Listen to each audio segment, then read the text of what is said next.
plunge downhill again. Another yellow flag in the third sector, so somebody has had a moment possibly at the chicane, and there is number 60 trying to turn the car to get back in the right direction with quite a bit of frontal damage. That's Michele Beretta. By the look of it, Beretta was a revolver there.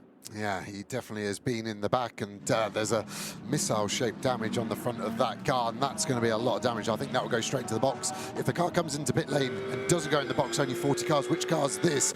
97. This is the Porsche. The sister car to Picarello's just lost its front wheel arch. That's a lot of damage, and that is going to be a huge, huge loss for Antares Au. Huge suspension damage. That's going back in the box too. Yeah, that's a limp round, isn't it? Antares Au, very experienced Hong Kong driver, great character, great enthusiast, but he shed bodywork.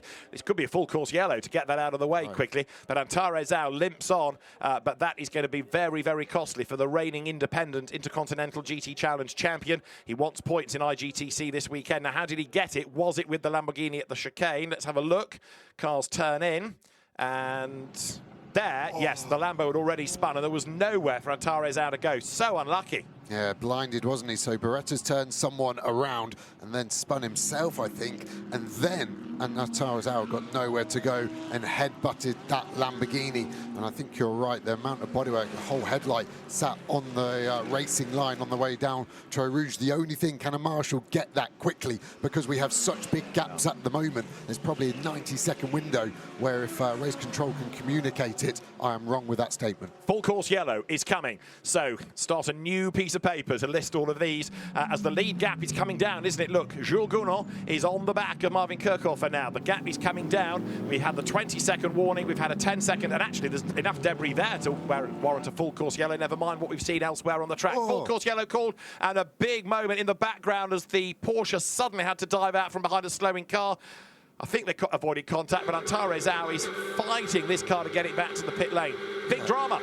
Initially, I thought that was more damage. I think that was the debris that was on the floor getting flicked up as cars diverted left and right. That is the problem, and the problem there for that Corvette. It's not a quick fix, is it? That's heartbreak for them. It's almost day done. There's that piece of debris that needs recovering. A good job by the marshal. Cars are about to hurtle towards him, even at 80 kilometers an hour. I wouldn't want to be stood there, so he'll try and get out of the way as quickly as he can. Interestingly, pit entry closed, which indicates to me it's going to be a short full course yellow. Let's have a look at what happens to Beretta. So he was innocent. He's got the 52 Ferrari on his inside. Doesn't know he's there. Turns across, rotates him around 180 degrees, and then Antares Au will come through the shot, completely blinded by that 60 Lamborghini.